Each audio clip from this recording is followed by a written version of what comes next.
विष्णु पुराण मते शयन एकादशी तिथिते अनंत नागेर ओपर योगनिद्राय मग्न हये थाकेन। सेई योगनिद्राय मग्न हওয়ার दृश्यटी एঁকে देखाबो आजके। आशा करब पेंटिंगटा तोमादेर सबाइरই भालो लागबे। भिडियोटा स्किप ना करे देखते थाको। आमार चैनेले यदि नतून हये थाको चैनेलटा प्लिज सबस्क्राइब करे दिओ। पाशे थाका बेल आइकनटी प्रेस करे दिओ जाते आमार भिडियो सबार प्रथम तोमार काछे पौंछते पारे। कथा ना बाड़िए भिडियोटा शुरू करा जाक।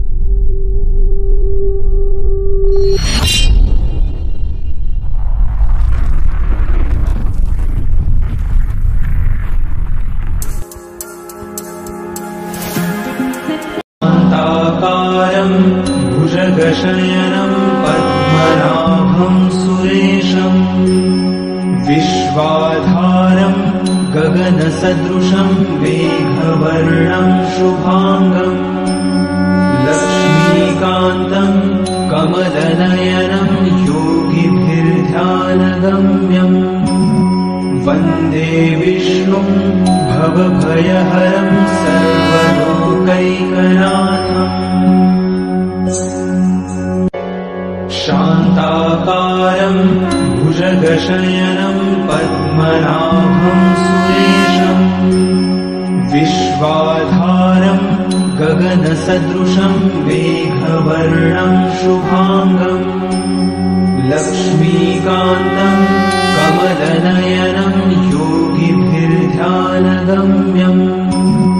वन्दे विष्णुं भवभयहरं सर्वलोकैकनाथम्। शान्ताकारं भुजगशयनं पद्मनाभं सुरेशं विश्वाधारं गगनसदृशं मेघवर्णं शुभांगं लक्ष्मीकान्तं कमलनयनं योगिभिर्ध्यानगम्यं वन्दे विष्णुं भवभयहरं सर्वलोकैकनाथम्।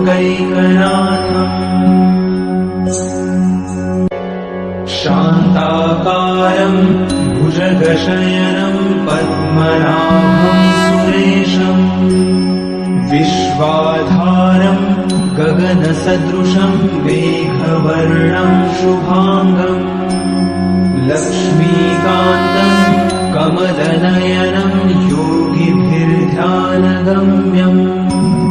वन्दे विष्णुं भवभयहरं सर्वलोकैकनाथम्।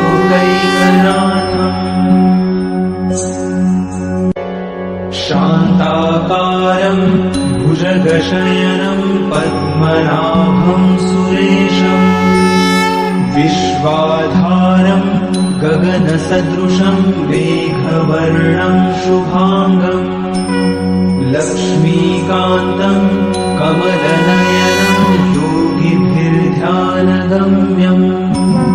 वन्दे विष्णुं भवभयहरं सर्वलोकैकनाथम्।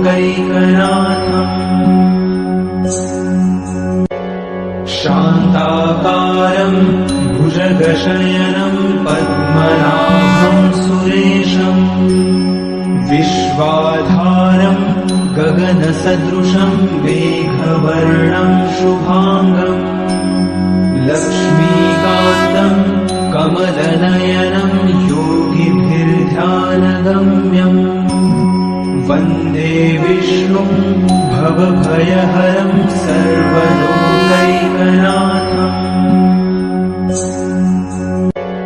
शान्ताकारं भुजगशयनं पद्मनाभं सुरेशं विश्वाधारं गगनसदृशं मेघवर्णं शुभांगं लक्ष्मीकान्तं कमलनयनं योगिभिर्ध्यानगम्यं वन्दे विष्णुं भवभयहरं सर्वलोकैकनाथम्।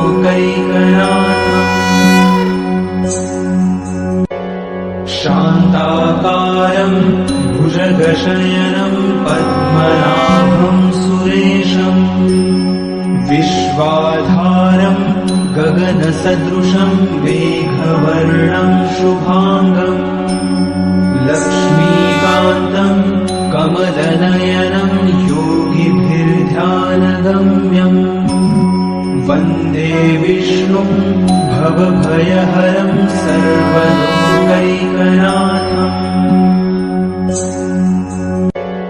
शान्ताकारं भुजगशयनं पद्मनाभं सुरेशम् विश्वाधारं गगनसदृशं मेघवर्णं शुभाङ्गम् लक्ष्मीकान्तं कमलनयनं योगिभिर्ध्यानगम्यम् वन्दे विष्णुं भवभयहरं सर्वलोकैकनाथम्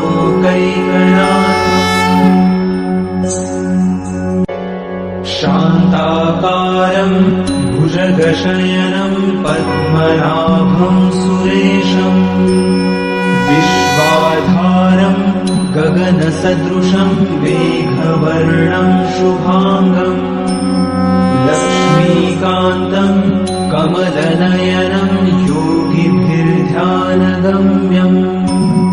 वन्दे विष्णुं भवभयहरं सर्वलोकैकनाथम् शान्ताकारं भुजगशयनं पद्मनाभं सुरेशम् विश्वाधारं गगनसदृशं मेघवर्णं शुभाङ्गम् लक्ष्मीकान्तं कमलनयनं योगिभिर्ध्यानगम्यम्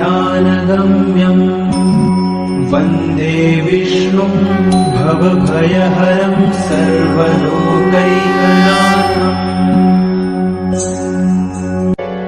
शान्ताकारं भुजगशयनं पद्मनाभं सुरेशम् विश्वाधारं गगनसदृशं मेघवर्णं शुभाङ्गम् लक्ष्मीकान्तं कमलनयनं योगिभिर्ध्यानगम्यम् वन्दे विष्णुं भवभयहरं सर्वलोकैकनाथम् शान्ताकारं भुजगशयनं पद्मनाभं सुरेशम् विश्वाधारं गगनसदृशं मेघवर्णं शुभाङ्गम् लक्ष्मीकान्तं कमलनयनं योगिभिर्ध्यानगम्यम् वन्दे विष्णुं भवभयहरं सर्वलोकैकनाथम्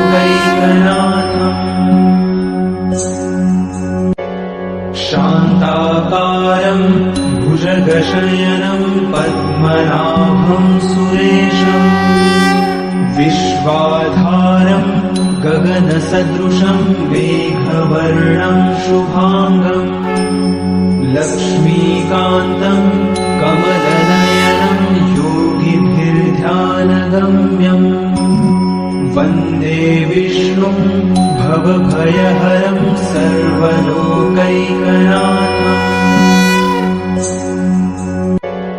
शान्ताकारं भुजगशयनं पद्मनाभं सुरेशम् विश्वाधारं गगनसदृशं मेघवर्णं शुभाङ्गम् लक्ष्मीकान्तं कमलनयनं योगिभिर्ध्यानगम्यम्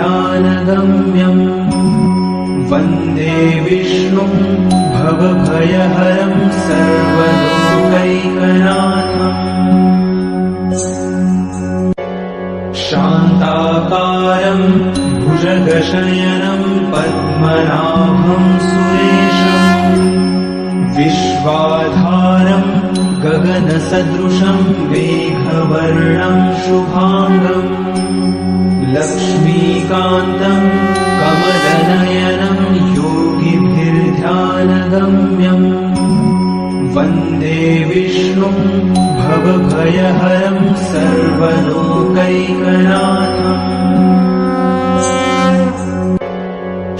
शान्ताकारं भुजगशयनं पद्मनाभं सुरेशम् विश्वाधारं गगनसदृशं मेघवर्णं शुभाङ्गम् लक्ष्मीकान्तं कमलनयनं योगिभिर्ध्यानगम्यम् वन्दे विष्णुं भवभयहरं सर्वलोकैकनाथम् शान्ताकारं भुजगशयनं पद्मनाभं सुरेशम्। আশা করব পেন্টিংটা তোমাদের সবাইরই ভালো লেগেছে। যদি ভালো লেগে থাকে তাহলে লাইক করো, শেয়ার করো বেশি বেশি করে, কমেন্টে জানাও কেমন হয়েছে। তোমাদের লাইক, শেয়ার, কমেন্ট এগুলো আমাকে ভিডিও বানাতে অনেক উৎসাহিত করে। কমেন্টে জানাও কী ধরনের ভিডিও তোমরা দেখতে চাইছো। এখনও যারা আমার চ্যানেলটা সাবস্ক্রাইব করোনি প্লিজ সাবস্ক্রাইব করে দিও। আবার দেখা হচ্ছে নতুন একটা ভিডিও নিয়ে। সবাই ভালো থেকো।